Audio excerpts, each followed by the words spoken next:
Leonora Miano, telle des astres éteints. Chapitre 1. Amok ne dormait pas. La nuit avait franchi la moitié de son parcours. Il ne restait que peu de temps avant le lever du jour. Le jeune homme tremblait sans savoir si c'était de rage ou de terreur. Ses yeux s'accrochaient un temps à un pan de mur. Glissaient sur le plafond. Il ne voyait pas grand-chose. Son regard accoutumé à l'obscurité savait seulement qu'il y avait là un mur, à droite. Qu'il y avait un plafond.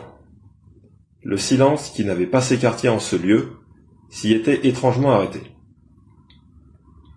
Même le voisin du dessous s'était tu. D'habitude, il criait, tout le temps. Des insultes à sa femme, qui répondait faiblement. Des insanités sur les Noirs et les Arabes. Sur les putes qui étaient parce qu'elles couchaient avec eux. Les Noirs et les Arabes dont elles portaient les enfants. Il avait des raisons de s'époumoner. Les putes étaient nombreuses, rayonnantes, leurs marmailles colorées gambadaient jusqu'à pas d'heure dans la cour, dans l'escalier, dans la ville entière. Il pouvait toujours vociférer. Il pouvait, si le cœur lui en disait, glisser un bulletin assassin dans l'urne. Comme un coup de poignard roublard enfoncé dans le dos de ceux qui ne pouvaient revendiquer la souche. La marmaille caramel grandissait. Ses pas de géant résonnaient sur l'asphalte de la ville lumière. Le voisin du dessous sortait pour les élections, endimanché et grave. Il exerçait son droit d'autochtone héréditaire. Il votait pour dire son refus de partager avec tous ses métèques, son héritage de culture et de bon goût. Après les élections, le monde ne changeait pas. Il y avait toujours autant de couleurs. Rien à faire pour retourner vers jadis. Après que la souche avait voté, on ne se remettait pas à danser la bourrée. Toujours le hip-hop et le R&B dans la cour. Dans l'escalier, dans la ville entière, Amok ne riait pas. D'ordinaire, la seule pensée du dépit de son voisin le réjouissait au-delà des mots. C'était une de ses rares sources de joie véritable. Pas cette nuit. Il se demanda encore s'il avait eu raison. Il s'en voulait. Doutait de tout. Pour la première fois de son existence, il avait composé le numéro d'urgence de la police. Les hommes en bleu étaient venus. Il n'avait pas pu se cacher. Faire comme si un autre les avait appelés. Assister de loin à l'interpellation. Les hommes en bleu savaient qui les avait sonnés. Sitôt passé les grilles de la résidence, leur visage pâle s'était présenté à sa porte. On lui avait demandé ce qui n'allait pas. Il avait dû répondre. Depuis, il se faisait l'effet d'un criminel. Pas besoin de se dire qu'il avait bien agi. Son esprit déroulait sans fin la bande-son de la soirée. Tous ces cris, les volets des voisins qui s'ouvraient, pour voir d'où ça venait, juste voir, pas savoir, pas y aller, pas se conformer au visage, pas se confronter au visage, pas tenter de faire quelque chose. Lui était descendu. Il avait pris l'ascenseur qui marchait après avoir été en panne pendant toute la semaine. À l'intérieur, il avait affronté, en un long face-à-face, dû à la lenteur de l'engin, un crachat rageusement lancé sur le miroir. Il y avait observé des gouttes de sang mêlées à la salive. Cela ne l'avait pas impressionné. Il n'avait pas pensé à se protéger des microbes. C'était trop tard. Il était déjà atteint. Il vivait là. Plus rien ne pouvait lui arriver. Dans le hall, il avait enjambé une flaque d'urine. Cela non plus ne lui avait fait ni chaud ni froid. Pas comme dans les premiers temps. Il essayait alors de se convaincre que c'était du pipi de chat. Qu'un chien s'était vidé avant qu'on ne le sorte. Depuis, il savait qu'un humain s'était soulagé là. Il savait qui. Le type habitait l'immeuble et ne se cachait pas. Il pissait longuement dans les parties communes, délivrant un message précis. Si on le surprenait, le flot se faisait encore plus abondant. Encore plus jaune, encore plus odorant. Sa vessie expulsait un déluge pour faire advenir la fin des temps. Il remontait sa braguette dans un soupir. Certains d'y arriver, la prochaine fois, un de ces quatre. Il réussirait à noyer la terre. Amok avait traversé la mare, sans rien dire au jeune encapuchonné qui s'était donné rendez-vous là. Il avait passé la porte de l'immeuble. Il ne s'était pas assez attardé pour se laisser étourdir par les effluves de parfums de marque qu'ils étaient versés sur le corps. Il se parfumait désespérément et faisait tout ainsi.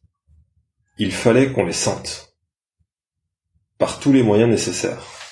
Leur tête encagoulée l'avait suivi du regard. Il avait traversé la cour, leurs yeux lui poinçonnaient le dos. Maintenant qu'il y pensait, il se disait que tout le monde saurait que c'était lui, la balance, celui qui avait appelé les Schmitt au lieu de laisser le destin suivre son cours. Il ne pourrait nier, venir aux nouvelles comme ceux qui n'avaient fait qu'ouvrir les volets, s'étonner un moment, puis vaquer à sa vie. Amok se leva pour allumer la lumière. Ses mains tremblaient encore. Il avait la gorge sèche. Son téléphone sonna, affichant le nom de Shrapnel. Il ne répondit pas. Il ne voulait parler à personne. Et puis, la conversation de Shrapnel tournait toujours autour du même sujet. Le répondeur prit le relais. Il n'écouta pas le message, préférant éteindre l'appareil. Il était 3 heures du matin. Il irait travailler sans avoir fermé l'œil. Pour faire les cris qu'un écho amplifiait et répétait dans sa tête, il alluma l'ordinateur. Mit de la musique. La voix aiguë de Curtis Mayfield emplit la pièce. Était-ce bien le moment d'écouter Hard Time ?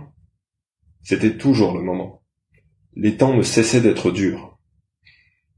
L'amour en fuite constante, il cliqua sur contrôle et sur répéter le morceau. Sa main glissa sur la couverture d'un livre sans le soulever. Il ne le lirait pas. Il avait déjà des mots et des personnages dans le cerveau. Ceux de cette nuit. Un mauvais roman qu'il avait écrit en pénétrant dans l'immeuble. De l'autre côté de la cour, de chez lui, il avait repéré l'appartement d'où venaient les cris. Une femme hurlait avec un fort accent subsaharien. Elle livrait une version toute personnelle de Hard Time. Ce n'était pas parce qu'on l'hébergeait qu'on pouvait lui faire ça. Elle aussi avait été enfantée d'une femme. Elle méritait le respect. Une voix d'homme lui répondait qu'elle n'était rien. Une voix de femme ajoutait qu'elle ferait ce qu'on lui disait. Que ça lui plaise ou non, elle avait voulu vivre chez les Blancs, eh bien il y avait un prix à payer. Ceux qui lui parlaient ainsi avaient le même accent. Peut-être un peu atténué par des années de vie loin du continent. Entre deux phrases, il lui assonnait des coups. L'homme et la femme, ligués contre elle, unis, les meubles tombaient, la vaisselle volait. Bientôt il n'y eut plus de dispute. Seulement la voix de la suppliciée. Elle criait, soufflait, mugissait, bramait. Alentour, les volets ne faisaient que s'ouvrir. Les têtes se penchaient par la fenêtre.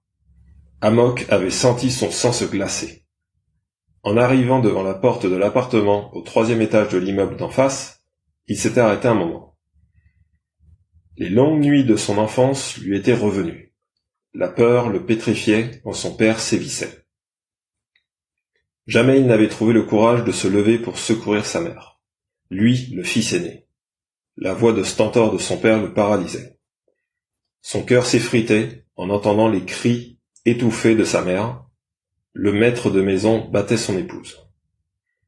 Il déployait autant d'énergie et de vigueur que s'il s'était agi de terrasser une bête sauvage.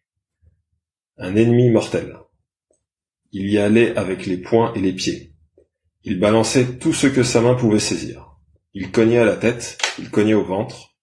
Lorsqu'elle était à terre, il l'empoignait par les cheveux.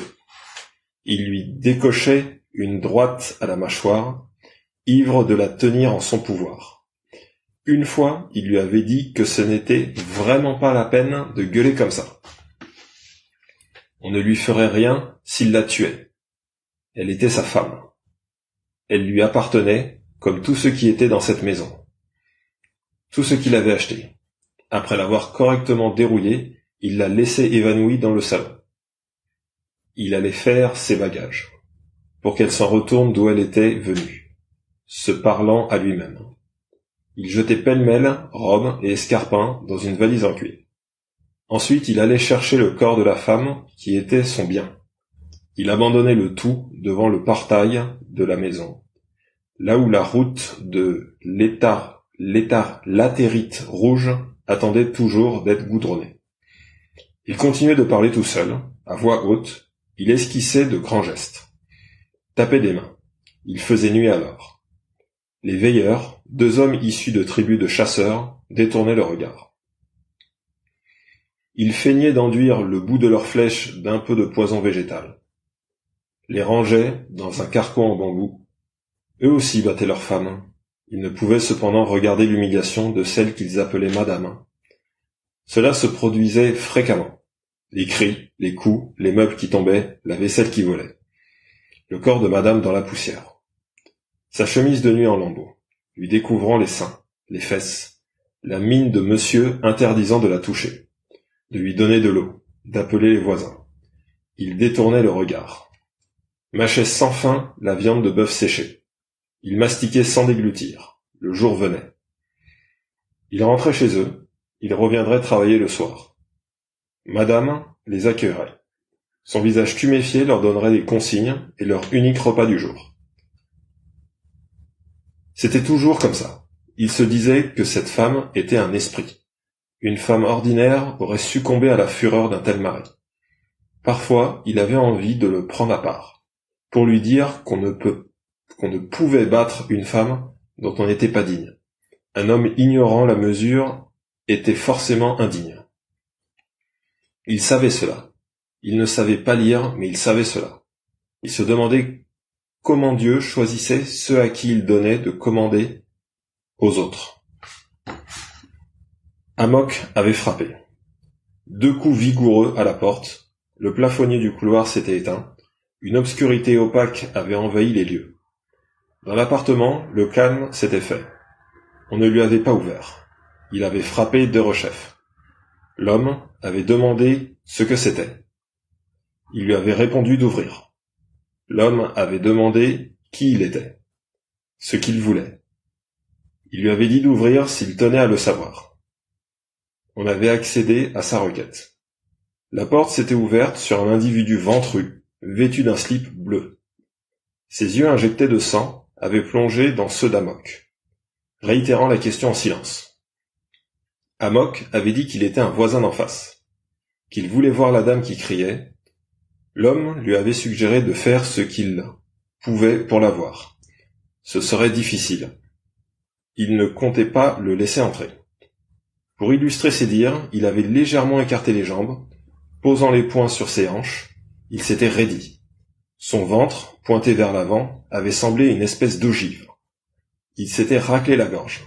On aurait cru qu'un char d'assaut marquait l'arrêt dans le couloir privé de lumière.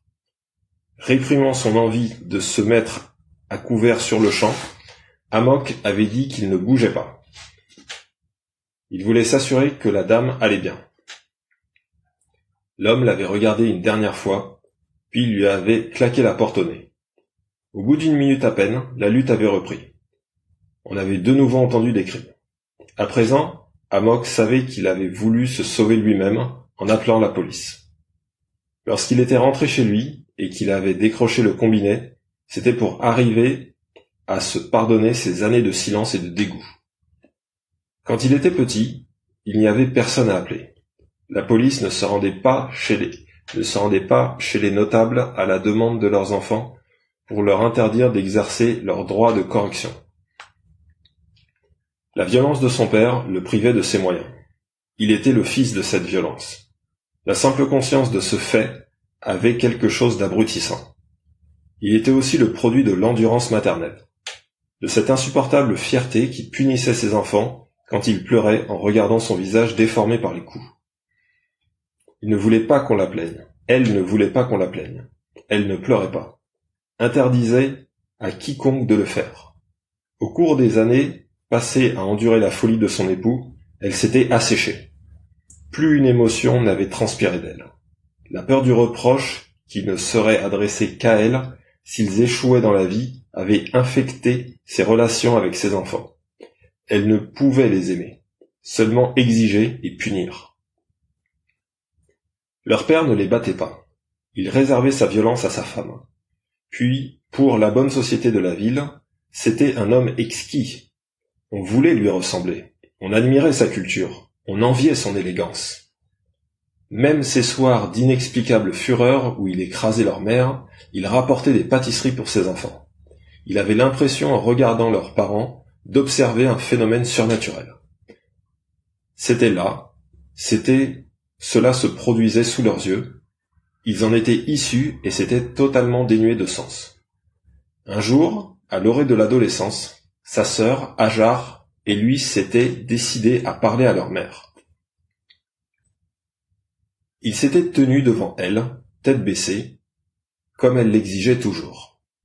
Elle lui avait dit tout, ce qui lui dévorait depuis si longtemps, qu'il ne pouvait plus les voir se déchirer ainsi, qu'ils avaient peur qu'elle y perde la vie. Si elle quittait la maison, il saurait se débrouiller. Elle pouvait demander le divorce. Sans lever la tête, il avait senti ses yeux s'enfoncer en eux comme des dagues. Elle avait demandé que ce soit la dernière fois. La première et la dernière fois, avait-elle dit exactement, que des enfants s'autorisaient à se mêler des affaires de leurs parents. Ce n'était pas à eux de lui dire quoi faire. Elle savait comment préserver sa vie. Ils n'avaient rien dit à leur père. Ils n'en avaient plus jamais parlé. Ils avaient seulement compté les années jusqu'au baccalauréat. Dans leur milieu, on quittait le continent pour étudier au nord. C'est tout ce qu'on avait de plus que les autres. Une chance d'échapper au drame familial. Il lui semblait qu'il n'y avait échappé en rien. Il s'en était seulement écarté pour mieux le porter au fond de lui. Jamais il n'avait dépassé l'histoire des siens. Les policiers étaient arrivés, la femme criait encore. Il avait eu honte de les avoir appelés au lieu d'enfoncer la porte pour régler leur compte aux tortionnaires.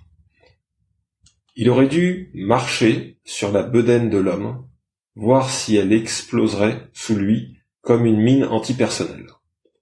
Tentant piteusement de faire passer sa mauvaise humeur, il avait aboyé sur les hommes en bleu. Il avait demandé s'il fallait leur faire un dessin. N'entendait-il pas les cris qu'ils viennent jusque chez lui au lieu d'aller d'abord là où quelqu'un souffrait manifestement? Il avait hurlé. Cette femme avait besoin d'aide. L'heure n'était pas au contrôle d'identité de l'appelant.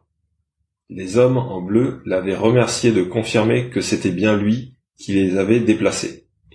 Ils avaient ensuite dit un mot dans des talkie-walkie à des collègues restés au rez-de-chaussée. Ils avaient repris l'ascenseur. Amok avait eu le sentiment que son nom figurait désormais sur la liste noire des délateurs. Les policiers avaient appelé une ambulance. L'agressé ne tenait pas debout. Il s'en était allé, emmenant avec eux le couple violent. L'homme avait passé un manteau en cuir rouge et un pantalon noir. Sa compagne était restée en chemise de nuit, se contentant de se couvrir d'un châle. L'homme marchait entre deux agents de police.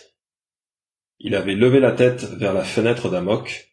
Leurs regards s'étaient croisés de loin, s'accrochant longuement l'un l'autre. C'était seulement après leur départ qu'Amok s'était demandé si la victime avait des papiers, s'il lui avait vraiment rendu service. Elle avait certes poussé des cris, mais n'avait réclamé aucune aide. Cela se faisait quand on avait des ennuis, de solliciter clairement l'assistance des autres. On criait au secours. On demandait d'appeler la police. On ne hurlait pas seulement à la mort. Comme jadis sa mère, elle aurait peut-être préféré, pour des raisons insondables, subir l'orage et compter ses dents après. Et le couple? Ce n'était pas parce qu'ils payaient le loyer de cet appartement qu'ils étaient en règle. Même si c'était le cas, sa lâcheté venait peut-être de plonger un clan entier, une tribu, un pays dans une misère effroyable. Des démunis ne recevraient plus l'argent par Western Union, des petits subsahariens privés de nourriture se livreraient à la prostitution, des malades ne seraient pas soignés. Amok n'avait jamais utilisé les services de Western Union. Il savait cependant que bien des gens le faisaient. Des vies s'épuisaient à prendre soin d'autres, demeuraient là-bas. En enfer, là où il n'y avait rien d'autre à faire qu'attendre son petit mandat, des gens versaient un salaire à des familles. Ça valait bien ça, une famille, qu'on paie pour en faire partie. La sienne n'avait besoin de rien. Comme d'autres, elle se serait néanmoins glorifiée de recevoir des mandats. Elle se serait offert des choses superflues.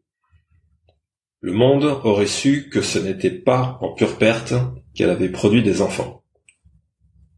Curtis Mayfield chantait l'incarcération de l'être dans son corps. Amok se demanda si le pays lui manquait. Il se posa parfois cette question. La terre lui manquait, ses couleurs, ses saisons, l'éclat de ses matins, la lourdeur de son ciel avant la pluie, le mouvement des inconnus dans la rue. Le problème, c'était la famille. Le pays était son lieu de résidence, le territoire du patronyme. Il songea au discours qu'on entendait souvent sur les raisons qu'avaient les gens de quitter la terre qui les avait vus naître. On exposait un motif unique, la misère. Sans elle, jamais on ne laisserait les siens derrière soi. La maison qu'on avait toujours connue. À la télévision, les immigrés entonnaient la même rengaine. Ils étaient partis pour échapper à la faim, pour fuir la guerre, le chômage. Ils ne pouvaient pas dire à la caméra qu'ils avaient trop souffert là-bas, qu'il n'y avait que de mauvais souvenirs, qu'ils étaient venus faire peau neuve du dedans, guérir. Lorsqu'ils parlaient de ce chez eux, qu'ils n'auraient jamais quitté s'ils n'y avaient été contraints, on se demandait pourquoi ils n'avaient pas combattu la contrainte. Puisque c'était chez eux, pourquoi l'avaient-ils laissé aux mains de ceux qui faisaient la misère, la guerre, le chômage? Car tout cela, là-bas, comme ailleurs, était le fait d'une poignée d'individus. Chez lui, comme il le disait, il serait de ceux qui faisaient le monde. Il était né de ce côté-là de la barrière. Il aurait un travail, celui qu'il vaudrait. S'il vivait aujourd'hui dans cet immeuble miteux, enjambant les flaques d'urine, conversant avec la salive du quidam, c'était parce qu'il avait une famille. Là-bas, la terre lui manquait atrocement. Malheureusement, elle était peuplée. Les gens qu'il ne connaissait pas le connaissaient d'avance. Le pays natal ne voudrait jamais qu'il lui soit simplement Amok. Pas le fils de la violence et de l'endurance. À l'époque, la ville entière avait entendu l'écho des cris de sa mère. Ses collègues avaient vu son mari lui jeter ses vêtements sur son bureau. De nombreux témoins avaient assisté à la scène le jour où il l'avait éjecté de la voiture en marche. Amok et Hajar étaient assis à l'arrière de la berline. Leur mère se trouvait à l'avant, sur le siège du passager. Le port de la ceinture n'était pas obligatoire. Elle ne l'avait pas mise. Alors que son corps roulait sur la chaussée, l'homme avait appuyé sur l'accélérateur. Amok et Hajar étaient restés bouche bée. Leur regard passait de la route où bientôt ils ne virent plus madame, à la nuque de monsieur, se parlant à lui-même. La voiture avait filé en trombe jusqu'à la maison. Leur père l'avait conduite comme une sorte d'automate. Il s'était arrêté devant les grilles en fer forgé, attendant que le jardinier vienne ouvrir. C'était lui qui s'en chargeait dans la journée, les veilleurs de nuit n'arrivant qu'au crépuscule. La voiture avait roulé sur l'allée bordée de pins, qui poussait aussi là-bas, pour rejoindre le garage. Ils étaient descendus, Hajar et lui, leurs jambes les portaient à peine. Leur père avait cessé de se parler à lui-même. Il leur avait souri. Il leur avait demandé s'ils voulaient bien qu'ils partagent leur goûter. Ils n'avaient pas répondu. Ils avaient eu des crêpes au goûter ce jour-là, du sorbet de corps au sol aussi. Ensuite, leur père avait mis une cassette dans le magnétoscope. Un film où John Wayne jouait un Irlandais. Une absurdité dans le genre.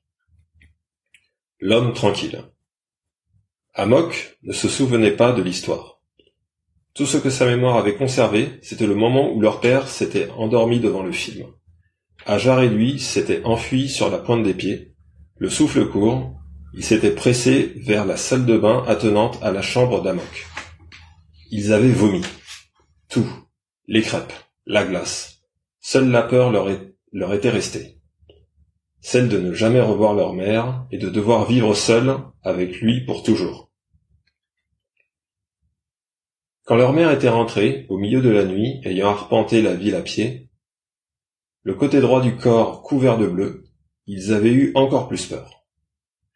Elle était entrée par la porte principale sans dire un mot. Elle boitait un peu. Gardait néanmoins le port altier. Elle avait pris une douche, s'était changée. Puis elle avait fait venir Amok. Il ne dormait pas. En rentrant, elle avait demandé aux veilleurs si on leur avait servi leur repas. Ils avaient répondu que non. Regardant la tête baissée de son fils, elle lui avait rappelé son sang dans la famille. Il était l'aîné. Il devait se souvenir de toujours nourrir ceux qui veillaient à sa sécurité. Amok avait dû sortir dans l'obscurité, porter leur dîner aux gardiens de nuit. Il les avait appelés messieurs. Il les avait nourris. Il avait souri. Il était rentré au pas de course, frissonnant à la pensée des flèches enduites de poison mortel. Les années passant, Amok avait nourri une détestation féroce pour l'amour de son père et pour les exigences de sa mère. Quand Hajar avait pris le parti de les traiter comme de grands malades, à qui on ne pouvait rien reprocher, prétendant qu'ils étaient sans doute le produit d'histoires intimes compliquées, jamais contées, il avait entrepris de les punir. Il avait été un adolescent orageux, claquant les portes de la maison, regardant ses parents dans le blanc des yeux, exprimant par des actes aussi malveillants que violents tout ce qu'il ne parvenait pas à dire. Il avait obtenu les plus mauvais résultats scolaires possibles. Il avait redoublé 2 classes. Il s'était fait expulser des écoles privées de la place. Son existence n'avait plus qu'un seul et unique but, faire descendre des trompes d'humiliation sur ses ascendants. Ces années avaient été les plus belles de sa vie. Il se revoyait, les cheveux mal peignés, ailant un de ces taxis jaunes qui parcouraient la ville. Il était inscrit dans un lycée public situé en plein milieu d'un marché grouillant. Le chauffeur conduisait Hajar à l'ancien lycée des colons, devenu celui des coopérants et d'expatriés dont on ne savait ce qu'ils faisaient sur le continent. Elle y suivait le programme nordique. Fréquentait les enfants de la bourgeoisie. Les copains d'Amok étaient fils d'ouvriers ou de petits commerçants. Sa mère avait réussi à lui gâcher sa liberté. Quelques jours avant la proclamation des résultats du baccalauréat, elle lui avait dit son soulagement. Lorsqu'il était enfant, elle désespérait d'en faire un homme. Elle était si craintive, tellement mélancolique. C'était pour cela qu'elle se montrait sévère, n'hésitant pas à le battre, pour l'endurcir. Le voir soudain se dresser contre ses parents l'avait rassuré. Il était un garçon. Il s'était comporté comme tel. Les garçons fumaient du chanvre à son âge. Il faisait connaissance avec le monde. Il était capital pour un jeune homme de sa condition de connaître le petit peuple. La société de ce pays resterait cloisonnée. L'âge adulte le contraindrait à n'appartenir qu'à son milieu de naissance. Il avait bien fait de profiter de son jeune temps, comme elle disait, pour faire ses expériences. Elle était certaine qu'il serait reçu au baccalauréat. À l'entendre s'exprimer ainsi, elle qui ne savait que donner des ordres et faire des remontrances, il avait senti son cœur s'émietter. C'était donc en vain qu'il avait trafiqué le compteur électrique au milieu de tant de nuits pour fabriquer des pannes et filer à l'anglaise vers des lieux mal famés.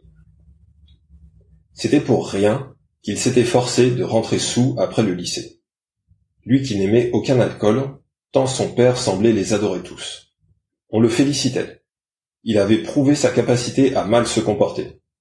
On était sur le point de l'aimer.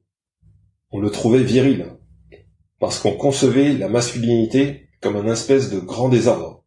Ce n'était pas parce qu'on le craignait, mais parce que cela s'était avéré hors de propos, qu'on avait cessé de lui appliquer, pour un oui, pour un non, d'inventifs châtiments corporels.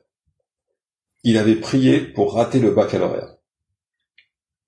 Ne sachant quoi faire d'autre à présent que les épreuves étaient achevées, le jour de la proclamation des résultats, il s'était rendu au centre d'examen avec sa bande de copains. Ils avaient fait du chahut. Ils avaient fait du gringe aux filles avec la muflerie qui les caractérisait, leur promettant à voix haute et devant témoins des choses dont ils se savaient incapables. Ils avaient vidé de bouteilles de bière Beck et de 33 exports. L'heure des résultats était venue. Balayant au loin l'ivresse et Bagou, ils s'étaient tus eux aussi, comme les milliers d'autres jeunes. Ils avaient entendu. À l'époque, les résultats d'un centre d'examen regroupant une bonne partie de l'académie étaient d'abord délivrés oralement. Les noms des candidats étaient lus. Non pas par ordre alphabétique, mais selon le mérite.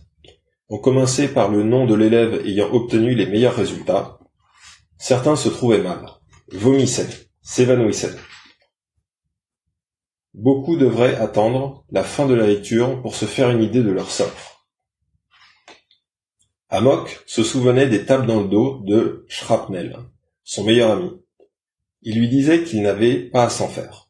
Il n'avait obtenu que des notes très moyennes au cours de l'année scolaire, mais c'était lui qui avait instauré des séances de révision en groupe.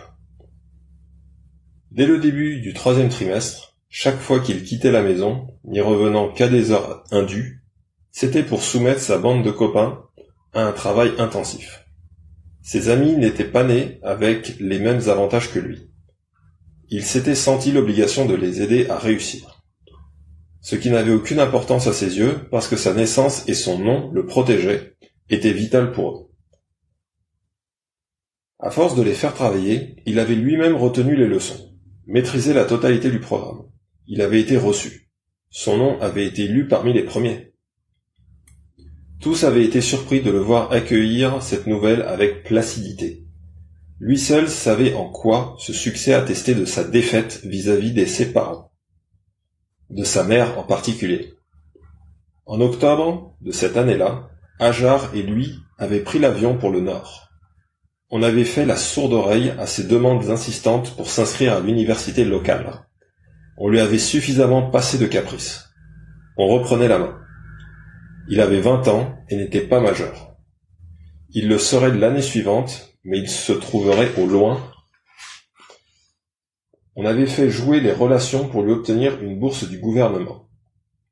Finalement, c'était une bonne idée de fréquenter les lycées publics. Le dossier de demande de bourse n'aurait pas été accessible autrement. Or, tous les passe-droits étaient bons à prendre. Un visage vint soudain danser derrière les paupières mi-closes du jeune homme. Il revit un adolescent devant les bureaux du ministère de l'Enseignement supérieur. Ceux qui avaient déposé une demande de bourse devaient enfin savoir si elle leur serait allouée. Ils sauraient si l'État les autorisait à quitter le pays pour acquérir au Nord une formation qu'on avait guère jugé utile de rendre accessible sur place. Les enseignements locaux, en ce qui concernait les études universitaires, se limitaient à une façade. On faisait semblant de disposer d'une université. On feignait d'y enseigner. On y délivrait de prétendus diplômes. Et pour obtenir ces titres sans valeur, il fallait payer de sa personne. Ces résultats obtenus, bien plus péniblement qu'à la sueur de leur front, les étudiants les appelaient moyennes sexuellement transmissibles. L'adolescent dont le visage lui revenait portait un t-shirt rouge, élimé mais très propre. Son pantalon sans couleur avait été porté par des générations avant lui. On le voyait à la coupe. Il n'avait pas de chaussures. Rien que des sans confiance. Devant leur nom à une fragilité, tristesse. Elle cassait en chemin, quand on n'avait rien d'autre sous la main. On s'écorchait la plante des pieds sur la terre rouge jonchée d'ordures. Le garçon attendait à l'écart des autres. À l'évidence, il n'avait pas envie de se joindre aux jeunes insouciants qui échangeaient des plaisanteries devant le ministère. Amok non plus n'avait pas le cœur à rire. Il s'était tout naturellement rapproché de l'esseler. D'abord, il ne s'était rien dit. Ils avaient gardé les yeux rivés sur la porte du ministère. On n'aimait pas la discrétion au pays. On n'adressait pas de courrier annonçant la décision. On écrivait pour dire quel jour il fallait se présenter dans les bureaux d'une administration et apprendre de quoi il retournait. On ne l'apprenait jamais seul, mais au vu et au su du plus grand nombre. La liste des boursiers du gouvernement serait lue en public. Les élus recevraient ensuite une attestation leur permettant de se faire délivrer un visa. On ne pouvait pas envoyer le document par la poste. D'ailleurs, on ne savait pas bien s'il existait des services postaux. Alors, les vendeurs à la sauvette, les marchands de beignets, tout le monde recevrait l'information. Tous verraient le visage de ceux qui étaient, selon les dires du chef de l'État, le fer de lance de la nation. Les recalés rentreraient chez eux, la tête basse. Ils ne seraient rien pour la nation. Elle ne placerait pas ses deniers sur des valeurs si malingres. Au bout d'un moment, Amok et l'autre garçon s'étaient mis à parler. Ils ne savaient plus qui avait prononcé la première parole, ni ce qu'elle avait été. Lorsque l'adolescent avait dit son nom, Amok s'était rappelé l'avoir entendu en tête de la liste des reçus au baccalauréat dans son centre d'examen. C'était le prénom du garçon qui rendait son identité tellement inoubliable. Il s'appelait Charles Bronson. Son patronyme venait ensuite. Amok et ses copains avaient bien ri en entendant ce prénom. Il y en avait eu d'autres de cet acabit. Au pays, les gens avaient le droit de baptiser leurs rejetons comme bon leur semblait.